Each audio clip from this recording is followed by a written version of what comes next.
last speaker of the day, the founder of People for the Ethical Treatment of Animals, some of you know them as PETA, the group that put the term animal rights in the public consciousness back in 1980.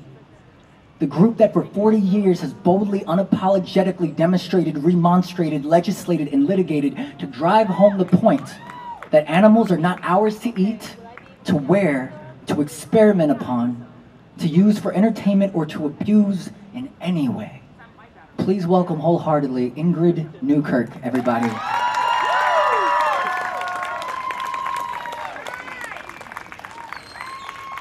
Thank you, everybody. I want to thank Steve for organizing this and the wonderful March escorts, even if they did leave us standing in the sun sometimes, and for every single person who is here. Thank you for every group that is represented here, and thank you for each and every one of you for showing up, because you are the most powerful force as individuals that anyone has ever known in the fight for animal rights. Thank you.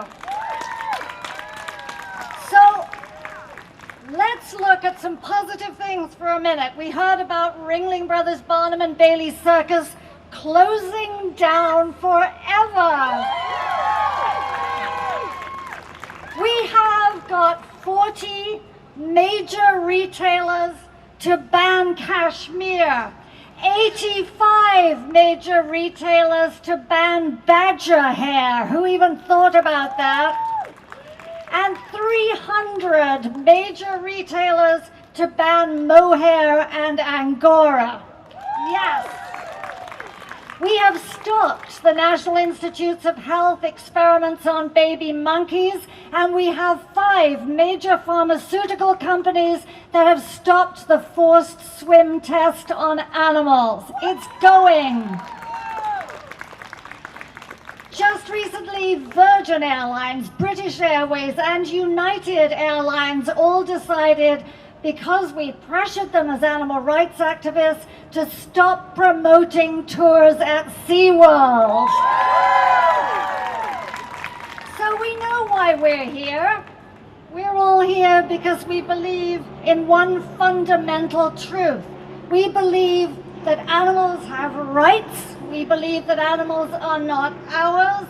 We believe that animals are not lesser beings, but they are fellow living beings. We believe that animals are not like us. They are us. We are all animals, and we never, never, never forget it.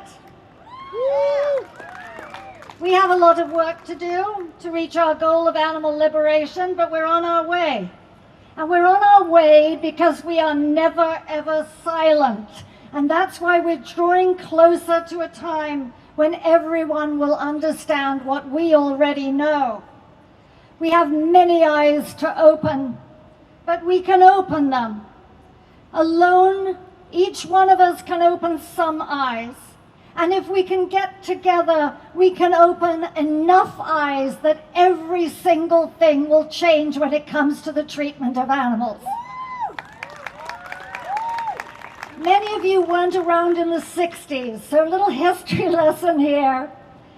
In the 60s, those of us who ached to end injustice to people of color, to women, to migrant workers, to gay people, and to poor people, came together, and we came together to demand that no one should be disrespected, disregarded, or left behind. Black people risked their lives marching for freedom from oppression in the South. White people risked their lives registering black voters.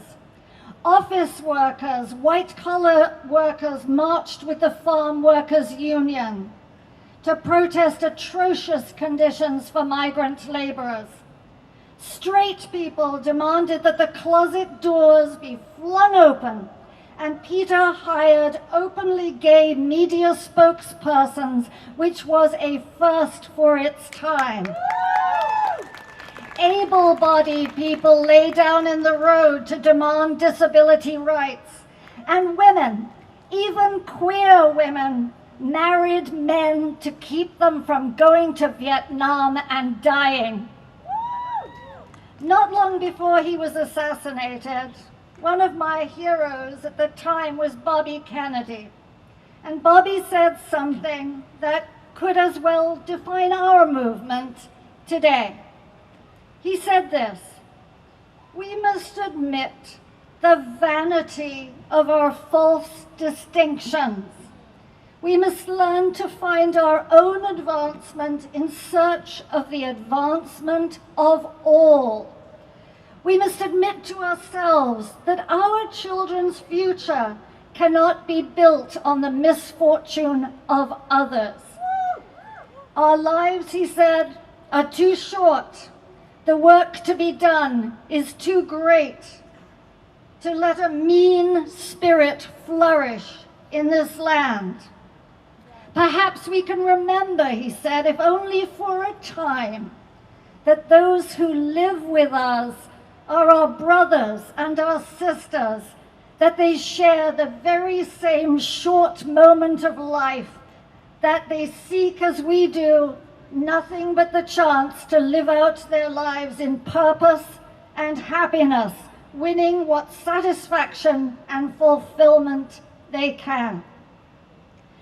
Today, we still face the same prejudices, the same age-old problems of exploitation and bias and discrimination and violence. But we have expanded our hearts, and we have added the suffering of other animals to those we will defend.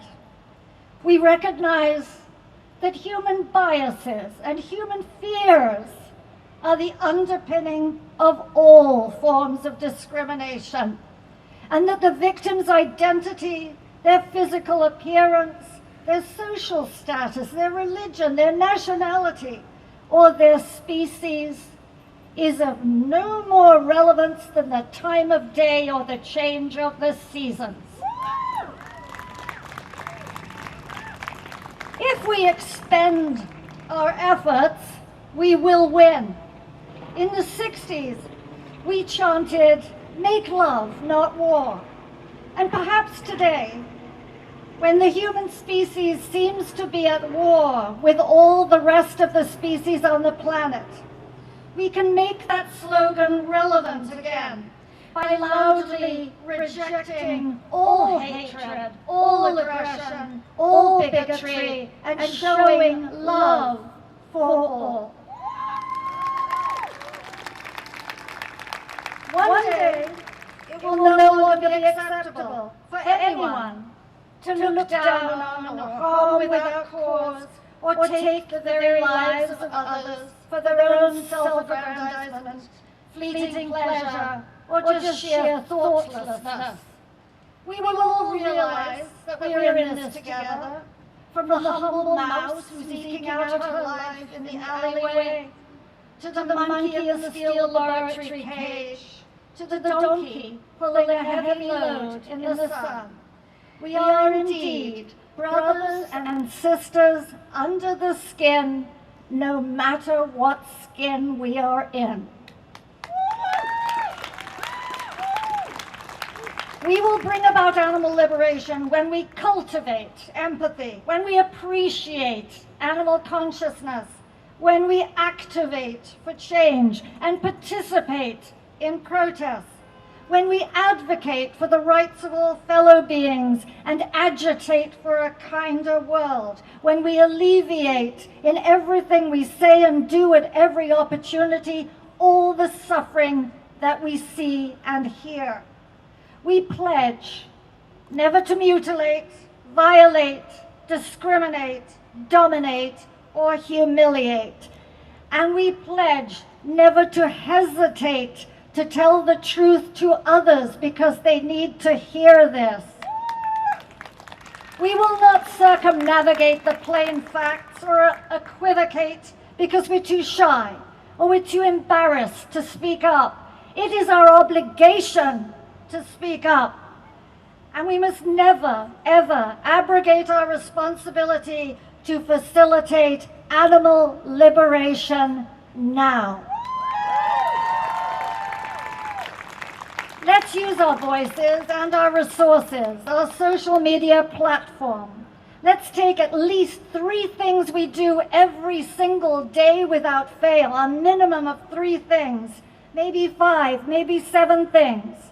You can cook for people, give people vegan food, use stickers on our laptops, our bikes, and our cars, answer every question with patience. We weren't all born vegan.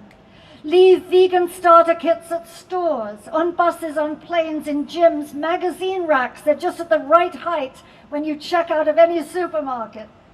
Put stickers on meat and dairy packages. Give cruelty-free gifts. Openly challenge anyone who denigrates animals, and make our presence felt wherever animals are incarcerated and abused. Please think of every single thing, seize every single opportunity, and they abound if you look for them, and do it. I leave you with a song that Bryan Adams wrote to commemorate Bobby Kennedy's death. It's called Never Gonna Break My Faith.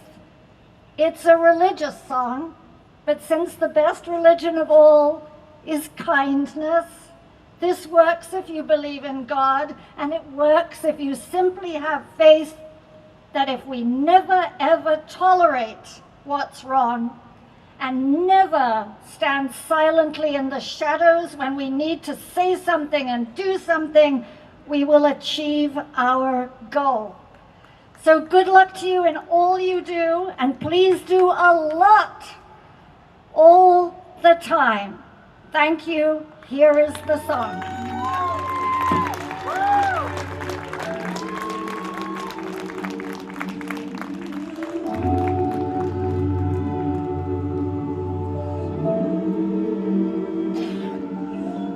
My Lord, I have read this book so many times, but nowhere can I find the page that says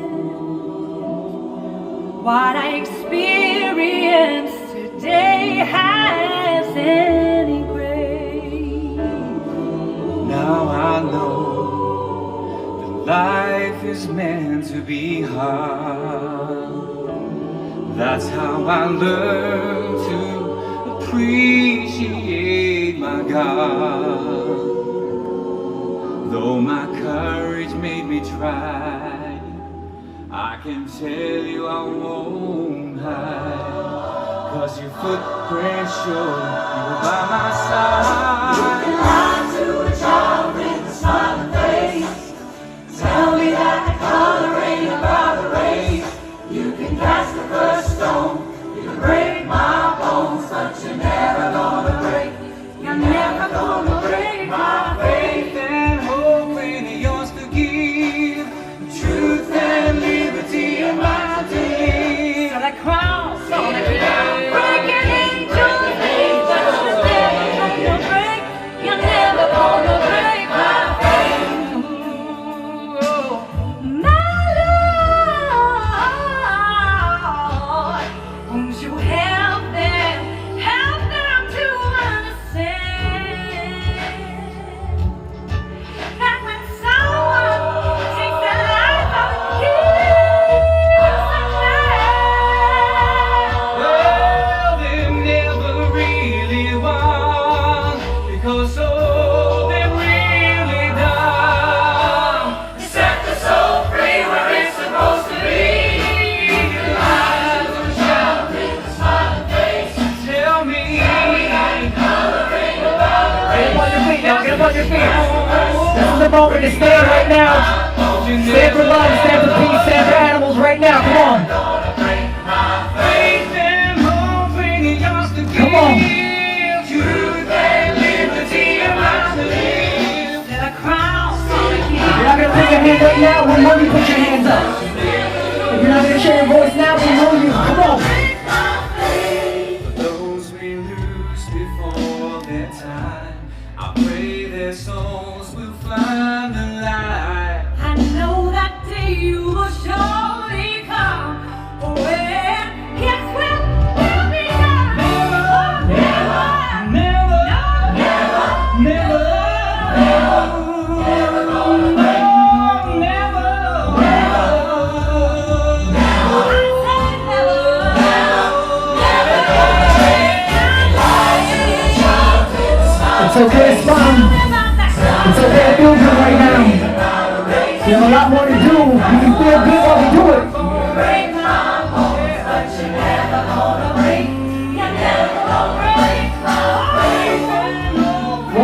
Thanks, y'all. Please keep living. Thank you, Peter. Thank you to staff here. Thank you to everyone in the organization that brought you out here, that told you about this. Thank you to your school that shared things like this. Thank you to every corporation that's changing their ways. Thank you to your never-ending spirit.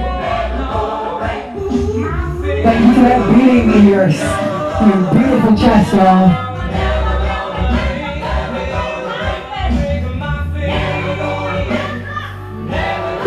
You can move a little bit if you want. Come on now. That is soulful. Ingrid has soulful music tastes. I remember 60, wow. Feels good. Thank you, Ingrid. Thank you, Ingrid, for that. So just closing out, y'all, closing out. We've experienced a lot together. Get close if you can. We're gonna let this moment feel what it is right now for you. You can check in with yourself. I'm gonna leave you with 3 quotes that have changed my life personally. John Trudell, one of my favorite activists, he says, remember not to react with hatred for the oppressors or the people that are doing things wrong. Remember to act out of love for what you're doing. A second favorite quote was, evil is good or truth misplaced. Evil is good or truth misplaced. I'm gonna throw in one more bonus quote because I love you guys.